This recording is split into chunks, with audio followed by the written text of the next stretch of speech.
Willow Creek was not the kind of neighborhood where surprises happened. The lawns were always mowed, the mailboxes polished, and the neighbors polite but distant. Rules were followed here, strictly enforced by the powerful and mysterious HOA Committee.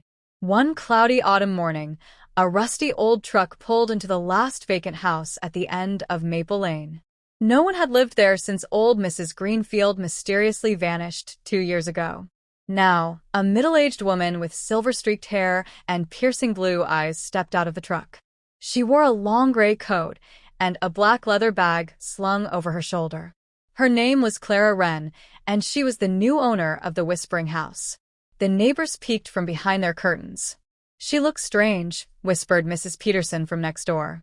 "I heard she bought the house for half price because of what happened to Mrs. Greenfield," murmured Mr. Duncan. No one dared to welcome Clara.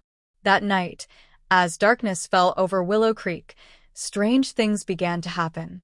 Lights flickered in Clara's house even though no power had been turned on. A soft hum, like whispers, echoed from the walls. Dogs all over the neighborhood began to howl, their cries echoing through the night. By morning, half the neighborhood was gossiping. The HOA president, Mr. Caldwell, an old man with slicked white hair and a permanent scowl, decided to pay Clara a visit. "You see, Miss Wren, this is a quiet neighborhood," Caldwell said sternly, standing at her doorstep.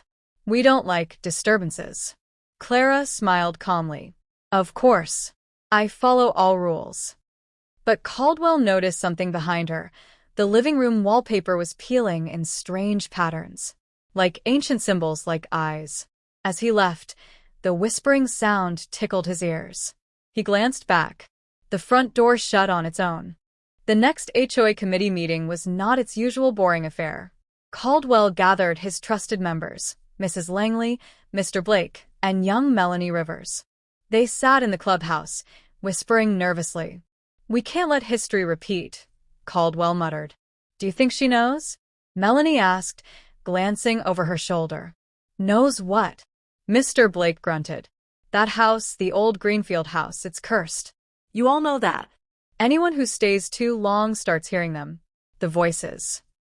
And then they vanish," Mrs. Langley whispered, her hands trembling. Everyone fell silent.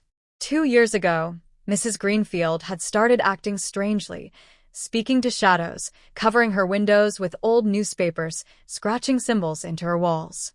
Then one night she disappeared. No trace. Only whispers left in the house. "We have to act," Caldwell said firmly. "We protect this neighborhood and its secret, like we always have." Melanie hesitated. "What about Clara Wren? She doesn't seem afraid. Maybe she wants the whispers." That thought chilled everyone. Meanwhile, Clara sat in her house, listening. The walls whispered secrets to her. Names. Dates. Stories of those who lived and died here. She smiled softly. "I hear you," she murmured. "I am not like the others. I understand you." And the house sighed, as if relieved. On the third night after Clara moved in, the air in Willow Creek changed. The clouds hung lower. A storm brewed. Mr. Caldwell gathered his committee. They marched to Clara's house under cover of darkness, candles, ropes, and old books hidden in their coats. Old protection rituals, from a time even they barely remembered. But as they stepped onto Clara's porch, the door opened by itself.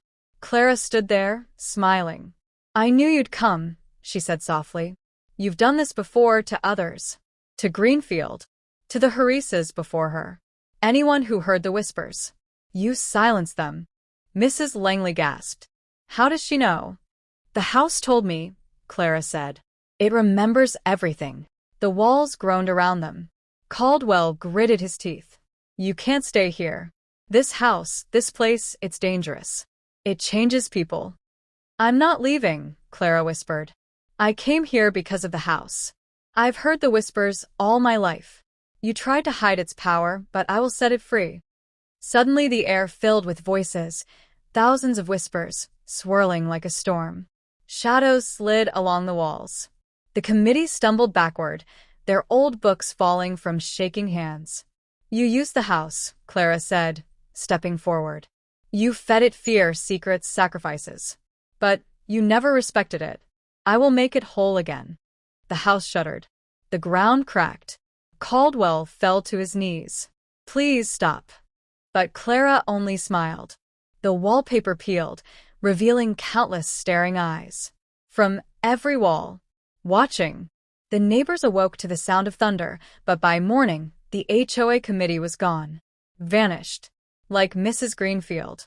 Only Clara remained.